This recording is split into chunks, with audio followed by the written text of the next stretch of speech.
Hola, muchas gracias por la invitación. Me siento honrada de que me hayan invitado a hablar de la prevención de las violencias de género, porque es importante visibilizar el tema para poder luego pasar a cómo vamos a abordarlo. El objetivo de estos 25 minutos es principalmente definir qué son las violencias basadas en género, evaluar algunos conceptos erróneos que pueden hacer que caigamos en algunas conductas que puedan llegar a ser calificadas como violencia basada en género, evaluar un poco el contexto colombiano y algunos ejemplos en la práctica médica que nos van a invitar a la reflexión.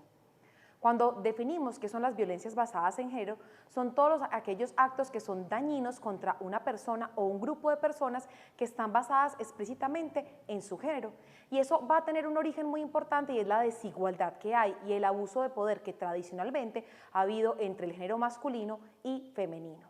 En el ámbito local, Profamilia lo define como todos los actos violentos en razón no solamente del sexo, el género, sino también de la preferencia sexual. Y el Fondo de Naciones Unidas define que el término lo engloba en los actos que se infligen a una persona o grupo de personas basado en las características de poder y que se fundamentan en roles, estereotipos y creencias. Esto va a ser importante porque entonces nos empieza a mostrar un panorama donde no solamente es un grupo de personas, sino que cada uno de nosotros, dependiendo del lugar donde nos encontremos, pudiéramos ser víctimas o victimarios de las violencias basadas en género.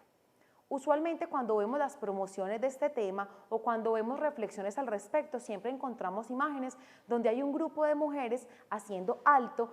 o pidiendo alto a las violencias de género. Y la primera pregunta y cuestionamiento es, ¿son solamente afectadas las mujeres? Entonces, desafortunadamente, es la violencia que más está visibilizada porque en proporción a el número de mujeres en el mundo, desafortunadamente el número de mujeres sobrevivientes son más. Sin embargo, tenemos que abrir la mente a la posibilidad de que los hombres también sean víctimas de violencias basadas en género. Entonces, volviendo a las mujeres, esta desigualdad se basa precisamente en que los roles y los estereotipos de nuestra sociedad llevan a creencias que desvalorizan lo femenino. Entonces vemos cómo desde la temprana infancia las niñas no corren de igual manera que los niños, no saben golpear la pelota y empezamos a ver cómo desde la crianza, y aquí hay un aspecto sociocultural fundamental, lo femenino tiende a tener un valor de menor calidad, menor número comparado con lo masculino. Sin embargo, si nos quedamos estrictamente en esta definición, estamos entonces únicamente en aquella dualidad del género, donde estamos en un extremo masculino, como vemos en la pantalla o en color azul, y un extremo femenino que corresponde a ese extremo rosa. En el mundo, las personas no se identifican estrictamente en esta dualidad de género y se nos debe abrir entonces la ventana de posibilidades a que muchas personas se pueden identificar en un rango o en un espectro, donde algunos se van definitivamente a identificar como no binarios, no acepto las connotaciones sociales del rol que se espera de acuerdo a mi sexo cromosómico. Entonces aquí entonces vemos personas, individuos, hombres o mujeres, porque algunos no van a querer autodeterminarse o autodenominarse como hombre o como mujer, que se van a acercar a nuestra práctica médica, y el objetivo de esta charla es ver cómo en ocasiones tan sencillo como la forma en cómo nos referimos a ellos puede estar enmarcado dentro de no reconocerle como sujeto de derechos y pudiera calificar como violencia de género. Entonces, para darle continuidad a esta parte de la charla, quisiera entonces definir que cuando nos salimos de ese dualismo del género, tenemos que reconocer personas cuya identidad de género fluye o se halla por fuera de ese binarismo del género y su identidad puede ir en cualquier punto del espectro. Y entonces esto nos abre la ventana a otro tipo de violencia de género, y son aquellas comunidades o aquellos individuos que debido a sus preferencias de identidad sexual o la forma en cómo expresan su género, o los pacientes o las personas transgénero, que son aquellas que expresan y se identifican con un género diferente al rol asignado al nacer, reportan también que son víctimas de abuso. Y es por eso que hay grandes campañas en el momento para detener lo que es la homofobia y todas las otros tipos de expresión negativas en contra de un grupo, específicamente en este caso enmarcado por su orientación o por su identidad. Y esta última imagen a mí me gusta mucho porque es que también les pasa a ellos. Entonces resulta que en ocasiones pensamos que son un grupo social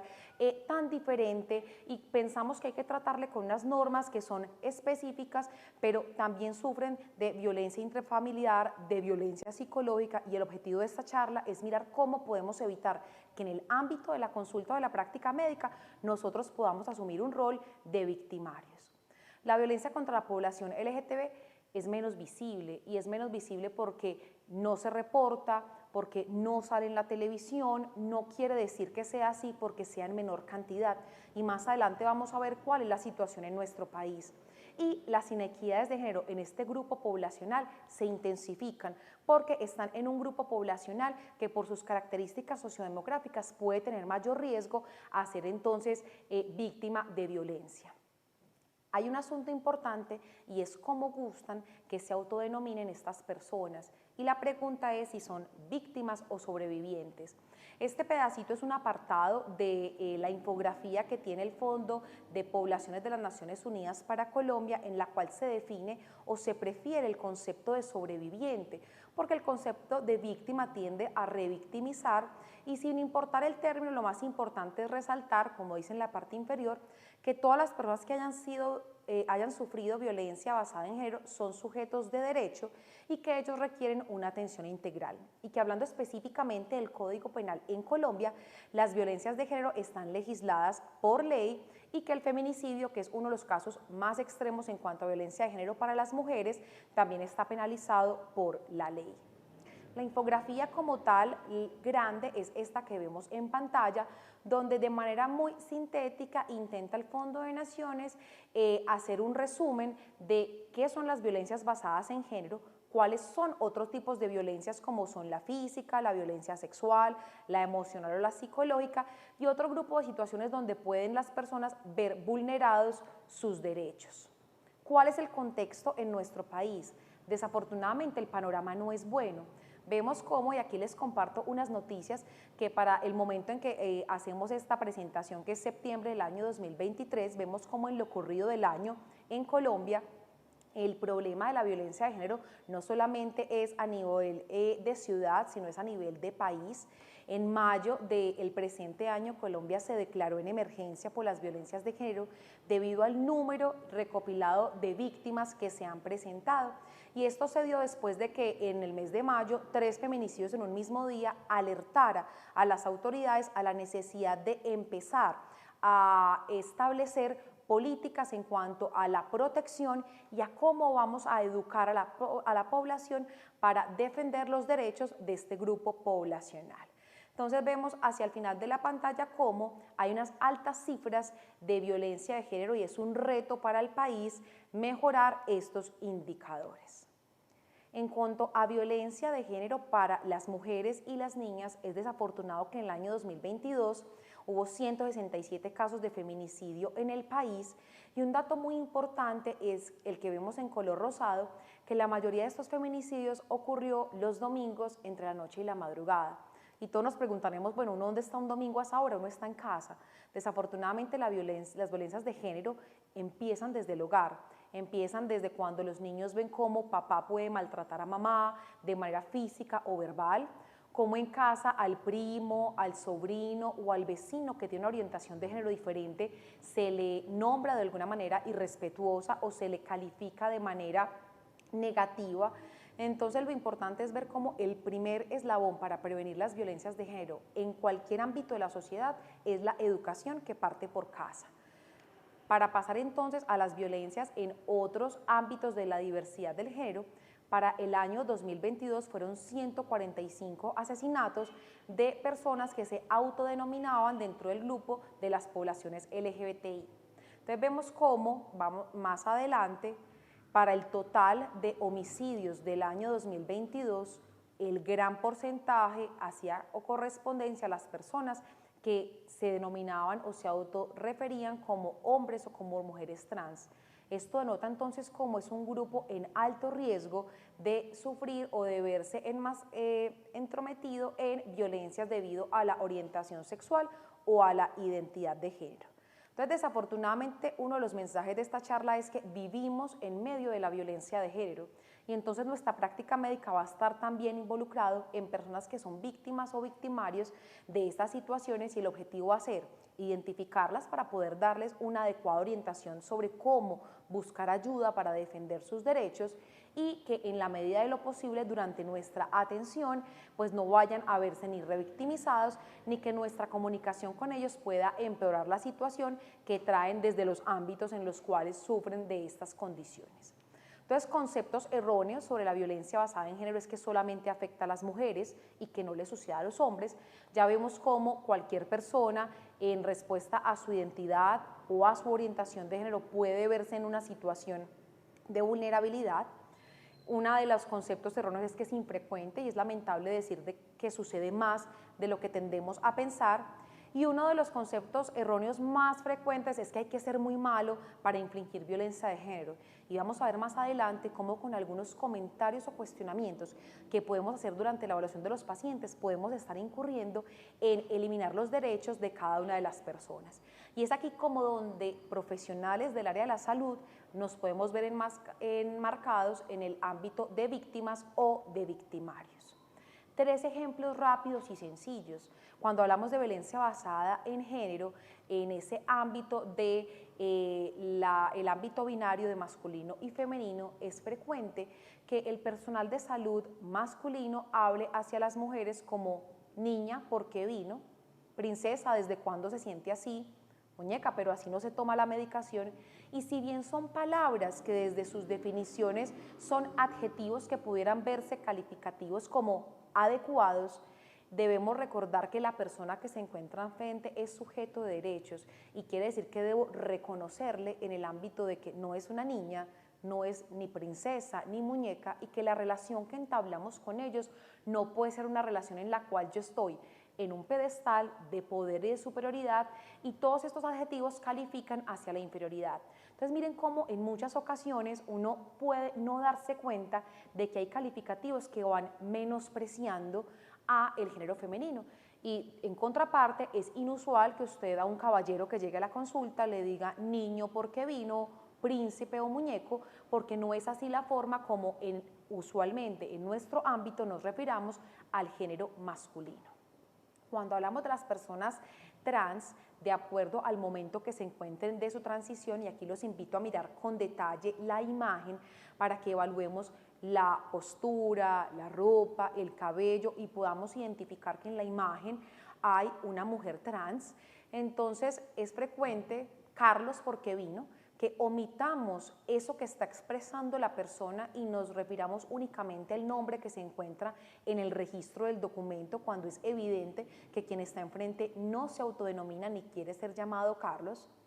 O venga, yo lo reviso en lugar de la reviso porque no le reconozco en esa feminidad con la cual esa persona se desea identificar. O simplemente no, señor, yo no formulo esos medicamentos y aun cuando venga con fórmula de especialista nos rehusemos a la prescripción, a la formulación o a la orientación de cómo estas personas pueden acceder a los servicios de salud. Entonces miren que con sencillas palabras podemos estar sometiendo al otro a un momento de sentirse mal donde estamos ejerciendo un poder que no nos corresponde. Entonces el segundo mensaje importante es que el reconocimiento del otro en sus derechos es lo que me va a permitir ser muy prudente en cómo hablar y cómo tratarle a las demás personas. Y preguntas tan sencillas como ¿a usted cómo le gustaría que le llame? ¿Usted desea que yo me refiera a usted con otro pronombre? Abre la posibilidad a que hay una conversación en el mismo nivel donde el otro individuo va a tener toda la tranquilidad de poderle expresar al personal de salud que se encuentra a cargo de su atención cuáles son sus preocupaciones y los motivos por los cuales llegó a la consulta.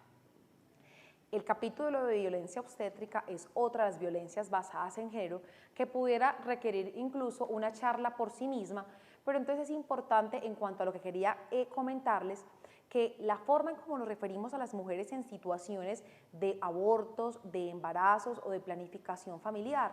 ¿quién la manda a tener hijos? O sea, guapita, aguante, pero planifique pues, son comentarios, por un lado, que emiten un juicio de valor sobre la situación en la cual se encuentra la mujer, puede ser un embarazo planeado y deseado, así sea el quinto, sexto o séptimo. Obligar a las personas a pasar por procesos de dolor solamente porque si usted ya parió 4 o 5, pues porque va a tener dolor en la quinta o sexta ocasión que se acerque a los servicios de salud. Entonces es importante ver cómo situaciones que son frecuentes y que se ven desafortunadamente a diario en nuestro quehacer médico deben llamarnos la atención para poder decirle al colega: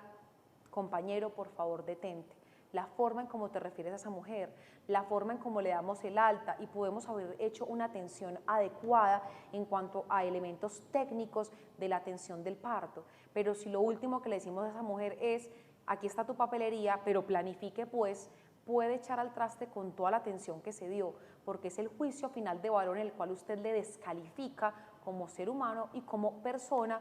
dentro de las posibilidades que ella tiene de definir si quiere tener 4, 5 o 10 hijos dentro de la autonomía de los derechos sexuales y reproductivos. Ya llegando hacia el final de esta charla que tenía preparadas para ustedes, viene entonces el papel donde el personal de salud no pasamos entonces a ser victimarios, sino desafortunadamente víctimas. Esta es una encuesta que hizo el Colegio Médico del Chile, donde le preguntaba a profesionales del área de la salud preguntas como: ¿cree usted que las médicas consiguen ascensos, ayudantías o favores por sus atributos físicos? ¿Ha escuchado usted recientemente comentarios dirigidos a prohibir, evitar o no desear la presencia de una médica en un espacio de trabajo solo basado en su género? ¿Ha escuchado usted recientemente que se cuestione las capacidades de una médica por su emocionalidad, por su estado de embarazo, o ha encontrado bromas o chistes de connotaciones sexuales sobre mujeres o dirigidas a mujeres? Entonces debemos reconocer que en el ámbito de la profesión del área de la salud, en corredores, en quirófanos, en salas de esperas, puede ser frecuente que escuchemos comentarios que lleven de manera o muy evidente o en ocasiones no tan evidente violencias de género. Y lo importante es aprender a identificarlas, pero para intervenirlas. Esta es una publicación de la semana pasada del Times de Reino Unido, donde desafortunadamente ellos reportan que cerca de 1 de cada 3 mujeres cirujanas ha tenido una situación en donde se ha sentido agredida basada en el género por sus colegas. Y estas son las mujeres que reportan. Pensemos entonces si tenemos un colega homosexual o si contamos con un colega transgénero, ¿cómo va a ser su situación laboral en nuestro ámbito? Entonces la invitación es a una reflexión. ¿Reflexión a qué? Que la educación es lo que nos va a permitir que lo que estamos viviendo hoy en cuanto al temor de cómo referirnos a las personas, porque no hemos sido entrenados en la posibilidad de establecer un primer contacto en cómo le gustaría a usted que le llamen, cómo prefiere que me refiera a usted. La educación en casa, la educación en colegios, las educaciones universitarias, somos los encargados de formar a los médicos que en este momento están cursando las áreas de la salud, a enfermeras y profesionales para que ellos reconozcan las necesidades especiales de tratar con el otro, siendo el otro hombre, mujer, mujer transgénero, hombre transgénero, en el ámbito de la práctica médica. Entonces la invitación es a reflexionar cómo desde nuestras acciones, dentro de lo que hablamos con los colegas, de cómo nos referimos a los pacientes e incluso nosotros mismos, aprovechando y acolitando comentarios o chistes de pasillo, podemos estar haciendo que alguna persona o individuo se sienta mal.